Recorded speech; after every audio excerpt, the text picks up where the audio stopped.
Well, good morning, good evening, good afternoon, wherever you're joining us today. Welcome to the Peak Podcast, where we interview coaches and founders and learn about that mindset shift, where they are and why they do the things that they do. Thank you guys so much for being here. Today we have another exciting guest. We had a quick pre-show. Wasn't a long talk in the beginning. So, and the goal behind that is a very raw, authentic, and transparent conversation. And I think today's gonna be a good one. So we have Justin. He's the founder of Pro Insight and author of Upstream Model. He is an incredible guy, and I feel good energy from him. So let's go ahead and bring him on, and he'll fill in the rest. What's up, Eli? Justin, show man. Thank you so much for being here. Yeah, my pleasure. Great to be here. Appreciate the opportunity. Absolutely. And you're only probably like an hour and a half from us, right in that ballpark. Yeah. Right? Hour and a half, Close. Yeah, a little more than that, but yeah, close. Did you grow up there, or what made you go there? Grew up outside of the Eugene area. Yeah. Moved to the Portland area when I was in high school, and went off to college and some other places, but made my way back. It's pretty tough to beat the beauty of Oregon. So here I am, raising a family in Oregon. Right on. How old are the kids? So I've got 6 kids, kind of an anomaly in that regard. My oldest will be 18 next month, and my youngest will be 6 years old, or is 6 years old. So yeah, we run the gamut. 4 girls, 2 boys. Wow, that's awesome. Wow, that's so cool, man. Wow, well, let's jump in, man. Tell me more about what you're working on now. What is Pro Insight for the audience? Yeah, I love it. So Pro Insight is the digital platform that enables professional introductions, specifically for those professionals serving property owners. So think 2 categories of people: asset professionals like real estate agents, financial advisors, lenders, property managers, insurance agents. And then home service professionals is the other bucket: roofers, painters, home inspectors. So what we've done is we've created a national platform where these professionals are able to come together, connect, and then collaborate as a wealth advisory team on behalf of the property owner. So our platform connects them, and then we train them how to collaborate collectively together in order to better serve the client. Again, acting as the client's wealth advisory team. Wow. That is very needed, man. I know all the stuff we've been a part of. I mean, that would have been amazing to know about. That's awesome. How long have you been doing that for? So I joined Pro Insight. I'm an early co-founder, and also the CEO of the company for the past 18 months. Okay. So our app hit the App Store last November. It's an app that is available to the consumer at no cost. If you're a professional, you pay a membership fee. We fully vet the professionals. Sure. When I say fully, they have to be producing at a high level. They have to be referral based. We check that on the way in. And it usually comes with a conversation to be sure that they're reputable professionals. So yeah, we're now gaining traction and growing at a pretty good clip, which we're excited about. Right on. Wow. And what got you into that? I mean, tell me more about like the ethos of the excitement of jumping into this 18 months ago. Yeah. So I was a high-end home builder in a previous life for about 8 years. Realized that my very best source of clients was not my personal sphere. It was not local networking groups. It was key strategic partners that were positioned just upstream from people building a home. And so for me as a home builder, that was architectural designers and interior designers. They had relationships with clients just before they were going to need a builder. So I didn't need to have a huge marketing and advertising budget. I didn't need to have a giant personal sphere. I just needed to have the right strategic partnerships. So that caused me to have success in that industry. Later began to teach that into the real estate industry. Was invited to author a book on it, which became the Upstream Model, a bestseller. Wow. And that book led me to kind of a speaking circuit, which put me on the stage with a gentleman who had founded Pro Insight. And after he read the book, he's like, we need to collaborate. And so that's how it all started. Yeah, right on. What are you most proud about with the app going live?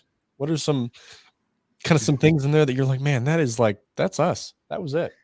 Yeah, I think we are what maybe LinkedIn started off trying to be, which was an actual your Rolodex of preferred professionals, right? They've obviously migrated into being a social media company now and kind of an online resume. And for us, it's really, our platform is designed for very personal, professional relationships, people that if you were to send an introduction to somebody, you would say, I know this person, and they will take care of you. And so that's how we intend to remain, is that unique spot in every professional's life, the professionals that serve property owners, where you actually have your trusted relationships. And the app is really all designed around, if you see the interface, designed around making introductions. Like, that's the whole point of this, is not to follow somebody. It's not to read about their thoughts and their posts. It's where your professional relationships exist, and you easily make a three-way text or email introduction to other professionals. And we believe that great professionals know other great professionals. So the very best professionals that you need as a consumer are they're already in network with professionals you already know. And we also know that as great professionals, your very best clients will come as referred introductions from those other professionals who already know you and serve a similar client. So we're just connecting the dots between all of those realities. That is really cool. So you're basically like, if I were to make if I'm looking for a professional service, can I use this as like a contractor or a builder as well? Yeah, If I'm absolutely. looking for that. So I'm finding like a profile, and I'm reaching out to them through the app. Is that right? Yeah, that's right. So again, consumers can download the app at no cost. Primarily, it's not designed really for consumers to just log in and get. It's really designed for, let's say I'm a real estate agent, right? And I want my clients to have access to vetted professionals. Gotcha. Yep. I would invite my clients to come in, because we offer exclusivity by community. So I'd be the only real estate agent in my community, for example. And it would also have other recommended professionals on there who I likely invited onto the platform, so that it gives them easy access, kind of your own vendor list, right? But beyond that, these professionals aren't just like Angie's List. It's professionals with whom I mastermind with each week on a virtual call, learning how to collaborate.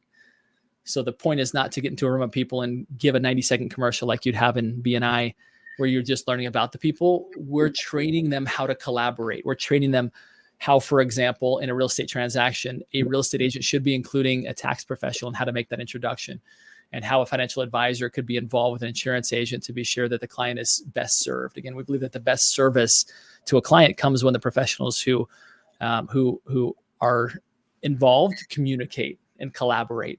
And so our application provides that kind of service to the end user. And then we allow professionals to introduce ideal clients to one another through the application, so that their clients get that enhanced service. That is so cool. Wow. I'm trying to think of, that's awesome, man. I'm really excited that you've gone down that and really built that out. We, in a past life too, we did a lot of real estate photography. I mean, that was like one of the main things we've done. And we used a tool called Home Jab, and it was, are you familiar with Home Jab? I'm not. Oh, really? If you're looking for real estate connections in the photography world, Home Jab is like basically like a connector for a real estate agent to find real estate photographers and or videographers. Cool. They are like the connection point, and they blast it out to their network. So we were a part of Home Jab, and I think that could be one, a cool partnership, but two, that's the only thing that I've been closest to. But there were some cool introductions that we were able to make through that with a realtor. So that was a fun moment. What did you do? Like, have you always wanted to go down this kind of entrepreneurial route? Tell me more about were your parents, is it in the family bloodline in the entrepreneurial world? Like, it is actually, both my parents were entrepreneurs, and I remember from a very early age, them telling me that if you go to work for somebody else, you're helping them build their dream.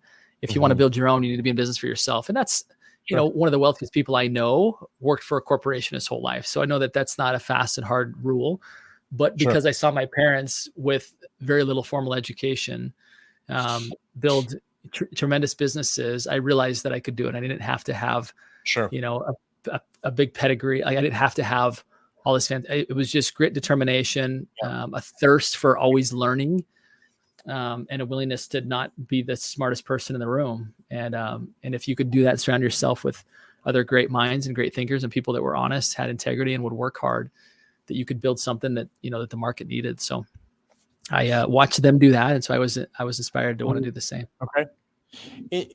in that journey of kind of surrounding yourself with like-minded individuals to build something that's not out there, what would you recommend to an audience of startup founders and early stage entrepreneurs? Mhm. What would you recommend that they do in that early stage when they're kind of like testing and wrestling with an idea? Is there anything there that you've gone through in your past and your past experiences that you could recommend as kind of like a tactical tip that these entrepreneurs can work through? Yeah, I think it's a lot of testing with the market. I Okay. think one thing that people do is that they'll believe they have something and they test it in a silo of their own mind with just a couple of people. But I think it's actually putting it to practice even before it's fully built and just being okay with it not being great yet, but testing the idea and involving the client all along the way and being willing at any point. When I talked about not being the smartest person in the room, realizing that the client who's going to buy your product should be one of the smartest people in the room, that you need to really listen to what they have to say, not Sure. just the topics they're talking about, but the words that they're using, because they're describing pain in a way that they understand it in their mind. And if you can get good at understanding that language and hearing that language and including that in your solution, you'll get their attention. And then if you've built something that actually solves a problem, you'll have a good chance of penetrating the market. That's great, man. Thanks for sharing that. What in terms of mindset, right? You came in, you're on the speaking tour, and then 18 months later, you're the CEO of the company, right? Mhm. What was that mindset shift like to come into that role and to be an early co-founder?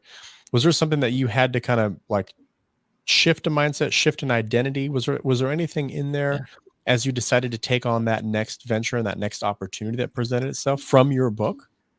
Yeah. I had a coaching company Okay. that was my baby. And it was kind of Oh, like when I sat across the table from my now business partner and he rolled out what he was building at Pro Insight, I realized like his baby's way cuter than my baby. I was like, yeah. man. And he said, I've been vetting you without you knowing it. And I think that I'd like to have you begin the process of applying to be the CEO of the company. This is on our first meeting. He'd heard me speak. He'd read the book. He'd done some research on me.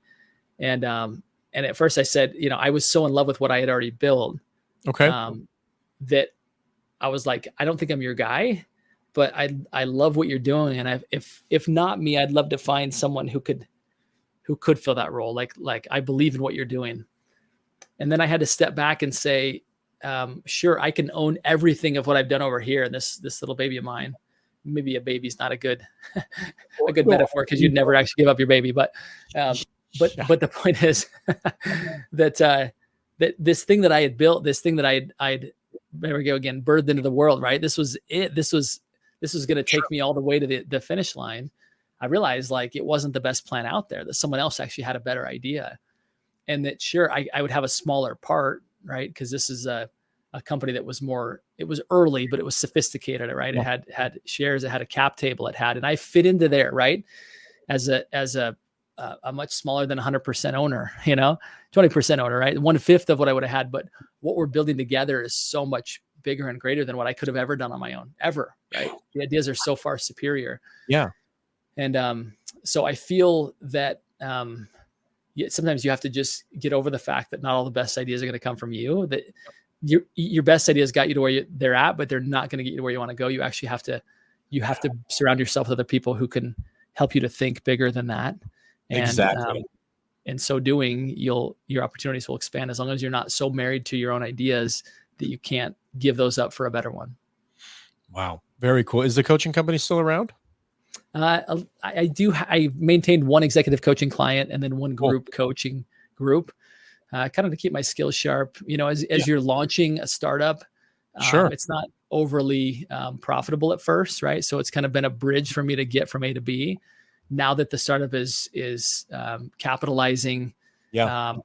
I'll continue it for a while. As long as I can fit it around my other responsibilities, I think I'd like to. Totally. There's something about being an effective coach, I think, that is helpful in leading a company as well. So until it becomes a distraction and not helpful, I'll continue to do it. So Yep. The leadership side of it, man, is keeping the leadership skills sharp, and hearing what other people are doing. one of the businesses I started back in the day, or at least was a part of, kind of like you, really, really early stage co-founder said, like, please start up something else on the side. And he's like, yeah, I want you to keep your tools sharp as you kind of go through this, leading this other company. I want you to have something on the side that keeps you sharp and keeps you curious of what's going on. So I took that advice, and it's interesting on what you said there too. And that's the language that you and I are going to commonly speak, is around coaching. And we work with a lot of students in that transitional period, kind of between like starting something new or taking that leap. Like how do we help them get a clean slate, a clear, clarity in what they want to do based on their vision to make that commitment? Because until you commit, nothing happens. And that's really who we work with, is that like identity shift. And maybe you probably experienced this, but that is your baby, and now it's gone. Who are you? Justin, who are you to your core now? That was your thing. You had a coaching business, and now you're stepping into this new identity. A lot of people struggle with that, and we see it a lot with acquisitions. That was their baby, and now it's sold, or now they've got it. They raised a round of funding, and now they have to report to somebody else.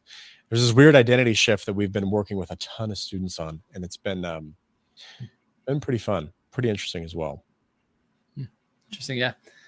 I've found it was tough at first, I would say, but the thing that helped me was that, and I think alignment is really important, that what Pro Insight is it's a SaaS-based way for me to take the principles of my book and extend them to, tens of thousands, if not more, professionals, which I never could have done through coaching. So, so cool. A new vehicle. Yeah. Which I couldn't have come up with on my own. I just wouldn't have, right? Maybe in 100 years, but it wasn't in my skill set to be able to create that. And so sometimes we have to let go of something in order to realize that there's something much better, a much better path. So, wow. Well, that's awesome, man. I'm looking forward to checking out the app. As we wrap up here, where can people find you? Where can they download the app? I mean, where can they get in contact with you if they wanted to learn more? Yeah, you bet. Just proinsight.com.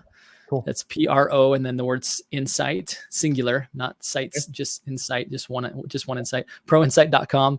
And there's a number of things you can learn there, and even schedule time on my calendar. So beautiful. Well, Justin, thank you so much, man, for being a part of this. I'm excited to share this out to the world and look more into that. I know I've got some people too I can maybe send your way. So thanks a ton, Justin, and we'll catch you on the next one, man. Thanks, Eli. Pleasure. Yeah. All righty, guys. Thank you so much for being a part of the Peak Podcast today. We really appreciate you guys listening in. Justin's got some amazing insight. Go check out Pro Insight. We're going to drop in everything into the show notes, and you can go check out and book a time on his calendar. So, like I said before, thank you guys. Please subscribe, and we will see you guys on the next episode of the Peak Podcast. See you guys.